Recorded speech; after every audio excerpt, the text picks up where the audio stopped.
দূর থেকে হামলা চালিয়েছেন পাকিস্তানে, অথচ তা নিয়ে গর্বের শেষ নেই ভারতের প্রধানমন্ত্রী নরেন্দ্র মোদীর। বুক ফুলিয়ে বিশ্বকে বলে বেড়াচ্ছেন শেষ করে দিয়েছেন ভারতের শত্রুদের। কিন্তু এত বড় অভিযান চালাতে গিয়ে ভয়ে নিজ দেশের আকাশসীমাই ছাড়েনি ভারত। উল্টো নিজের আকাশসীমায় বসেই পাকিস্তানেই হামলা চালিয়েছে ভারতের ৩ বাহিনী। তবে এমন হামলা চালিয়েও স্বস্তিতে নেই ভারত। নয়াদিল্লিকে রীতিমতো নাকানি চুবানি খাইয়েছে পাকিস্তান। ইসলামাবাদের দাবি, ভারতের গর্ব রাফায়েলকে মাটিতে নামিয়ে এনেছে তারা। ফ্রান্স থেকে এত দাম দিয়ে কেনা রাফায়েল যুদ্ধবিমান কি তাহলে এখন ভারতের গলার কাটা? আরো জানাচ্ছেন আহমদুল্লাহ শিকদার।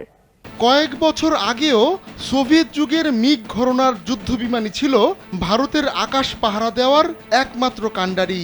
ঘরের পাশে থাকা চিরশত্রু পাকিস্তানকে মোকাবেলায় তাই পশ্চিমাদের দ্বারস্থ হয় ভারত। তখন নয়াদিল্লির সাহায্যে এগিয়ে আসে ফ্রান্স।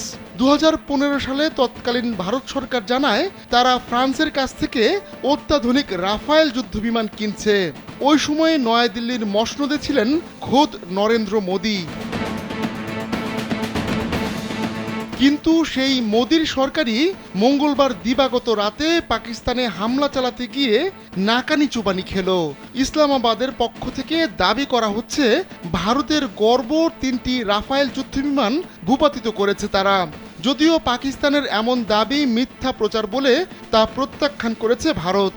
তবে ফ্রান্সের একজন শীর্ষ গোয়েন্দা কর্মকর্তা অন্তত একটি রাফায়েল যুদ্ধবিমান ভূপাতিত হওয়ার খবর নিশ্চিত করেছেন। সিএনএন জানায় ওই কর্মকর্তা এ ধরনের মন্তব্য করলেও মুখ খোলেনি ফরাসি সরকার। বার্তা সংস্থা রয়টার্স জানাচ্ছে বর্তমানে ভারতের বিমান বাহিনীর হাতে রয়েছে 36টি রাফায়েল যুদ্ধবিমান।